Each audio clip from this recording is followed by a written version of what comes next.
এখনো অনেক সময় আছে, বের হতে হবে। আপনি বিএনপিকে আন্ডারমাইন করেন না, বিএনপির মানে এই আন্দোলনে বিএনপির অনেক, আচ্ছা একটা কথা বলেন, আমি একটা সিম্পল একটা কথা বলি।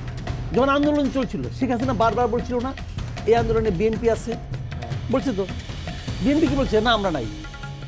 বলছে না শেখ হাসিনা এই আন্দোলনে জামাত শিবির আছে, বলছে না? জামাত শিবির কি বলছে আমি আছি? না না, এটার মধ্যে আমরা নাই। এখন যখন আন্দোলন হয়ে গেছে, এখন বিএনপিকে বলেন আমার এত লোক আহত হয়েছে, এত লোক মারা গেছে, আমি ছিলাম। জামাতকে বলেন হ্যাঁ আমার এত লোক ছিল তো, আমরা সবই জানি ছিল।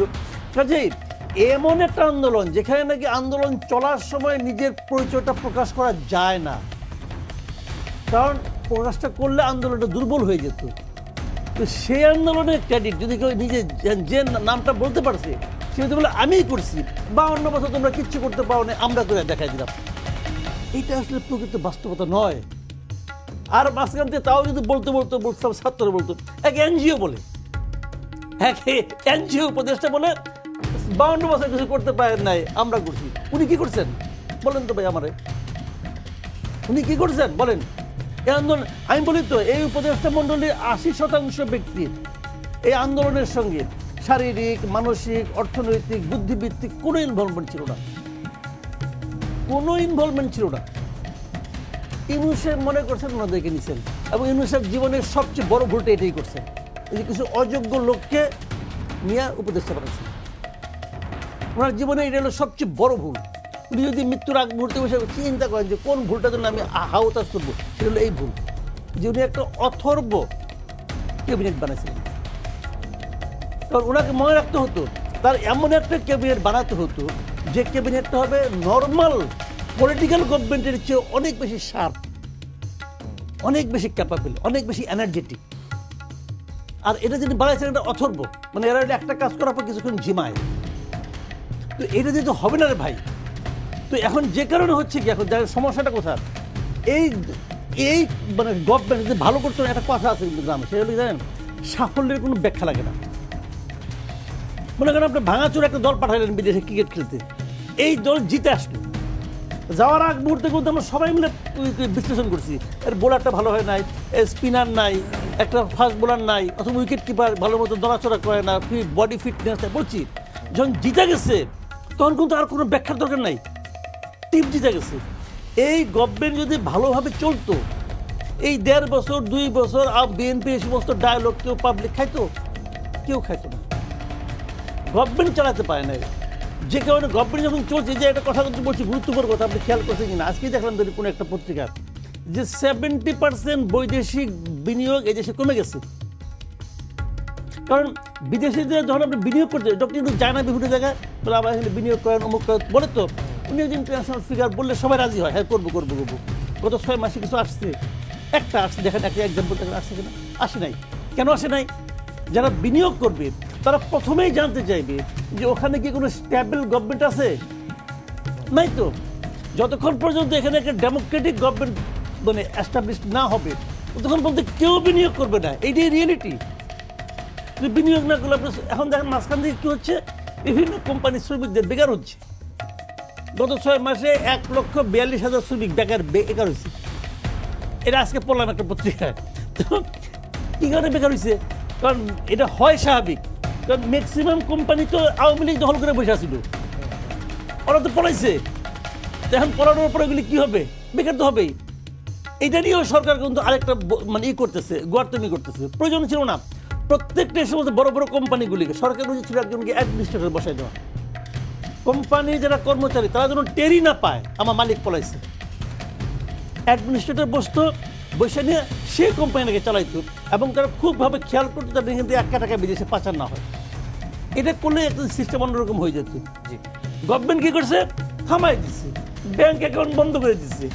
আর যদি ব্যাংক অ্যাকাউন্ট বন্ধ করে তাহলে আপনি এলসি খুলবেন কেমনি করে, রপ্তানি কেমনি করে করবেন?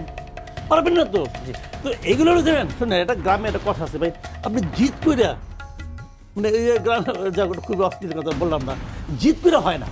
যদি এই সরকার তার নিরপেক্ষতা হারায়, তাহলে তো এই সরকার ইলেকশন কন্ডাক্ট করতে পারবে না।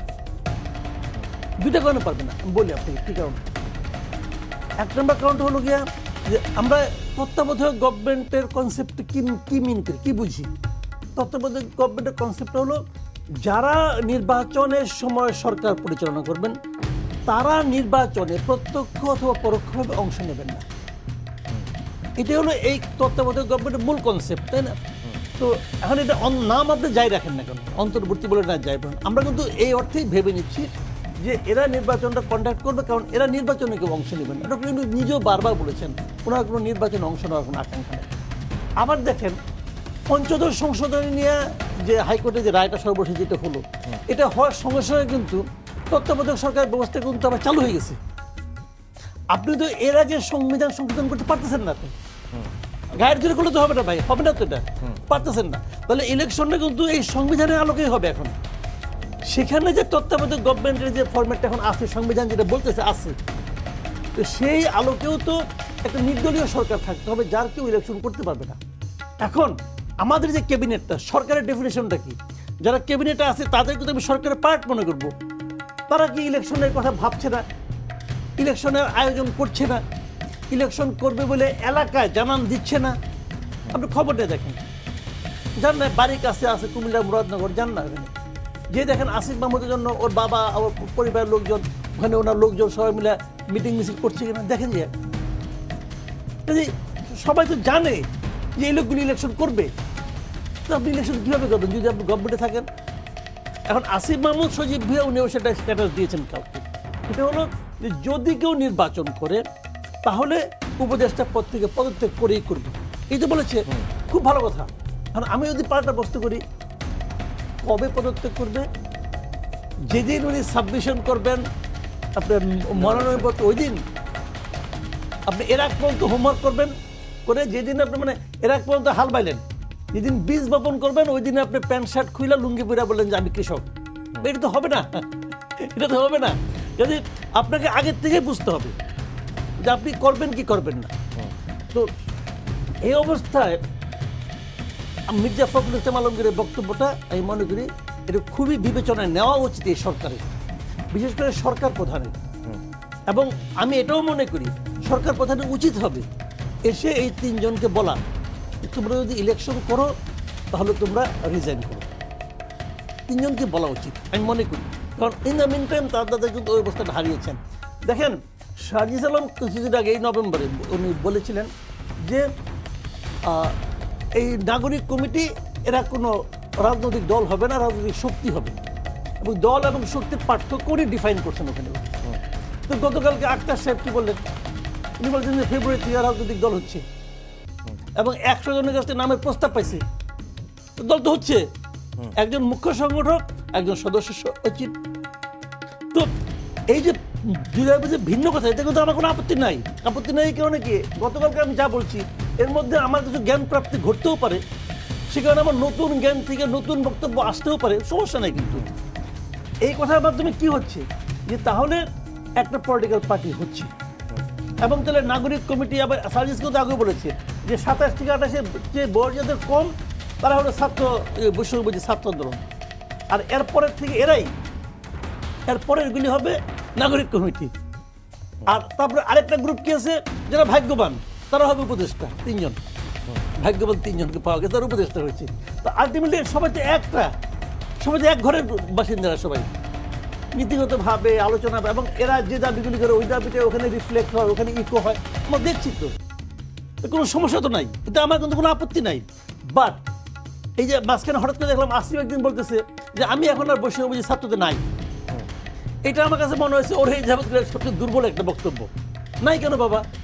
তুমি তো আসল ওইটা, তোমার তো আসল পরিচয় তুমি বৈষম্যবিরোধী ছাত্র আন্দোলনের একজন সমন্বয়, আর এটা তো খুবই ক্ষণস্থায়ী একটা পরিচয়, অল্প সময়ের জন্য। একটা অন্তর্বর্তীকালীন সরকারের নামই তো অন্তর্বর্তীকালীন সরকার, তাই না? তো অন্তর্বর্তীকালীন জন্য যে দায়িত্ব তুমি পেয়েছ এইটাই প্রধান হইতে পারে, এটা তো হয় না, ওইটাই তোমার পরিচয়। যে কারণে আমি এখন যেটা মনে করি যে ওনারা ধীরে ধীরে খোলস ছেড়িয়ে বেরিয়ে আসছেন, এটা অতি উত্তম একটা মানে আপনার মনে করি পরিবর্তন। এইভাবেই ওনাদের অগ্রসর হওয়া উচিত। এবং যে পলিটিক্যাল পার্টি হচ্ছে, আমি এই পলিটিক্যাল পার্টির জন্য